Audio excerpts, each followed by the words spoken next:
اور جب تمہارے پروردگار نے موسیٰ کو پکارا کہ ظالم لوگوں کے پاس جاؤ، یعنی قوم فرعون کے پاس، کیا وہ ڈرتے نہیں؟ انہوں نے کہا کہ میرے پروردگار، میں ڈرتا ہوں کہ وہ مجھے جھوٹا سمجھیں، اور میرا دل تنگ ہوتا ہے اور میری زبان رکتی ہے، تو ہارون کو حکم بھیج کہ میرے ساتھ چلے۔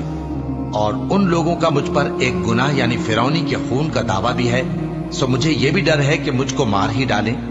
فرمایا ہرگز نہیں، بس تم دونوں ہماری نشانیاں لے کر جاؤ، ہم تمہارے ساتھ سننے والے ہیں۔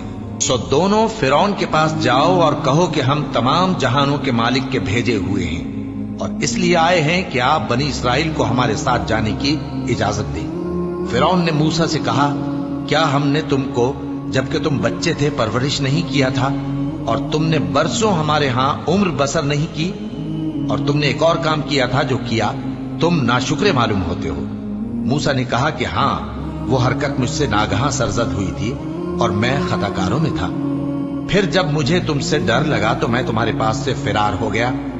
پھر میرے رب نے مجھ کو نبوت و علم بخشا اور مجھے پیغمبروں میں سے کیا۔ اور کیا یہی احسان ہے جو آپ مجھ پر رکھتے ہیں کہ آپ نے بنی اسرائیل کو غلام بنا رکھا ہے؟ فرعون نے کہا، اور رب العالمین کیا ہوتا ہے؟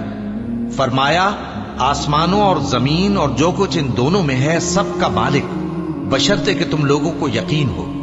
فرعون نے اپنے ارد گرد کے لوگوں سے کہا کہ کیا تم سنتے نہیں؟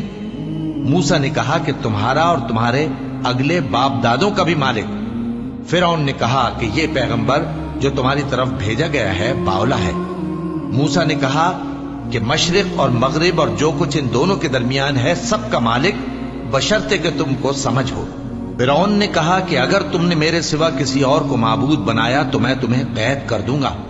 موسیٰ نے کہا، خواہ میں آپ کے پاس روشن چیز لاؤں یعنی معجزہ؟ فرعون نے کہا، اگر سچے ہو تو اسے لاؤ، دکھاؤ۔ پس انہوں نے اپنی لاٹھی ڈال دی تو وہ اسی وقت صاف اژدہا بن گئی، اور اپنا ہاتھ جو نکالا تو اسی دم دیکھنے والوں کے لیے سفید براق نظر آنے لگا۔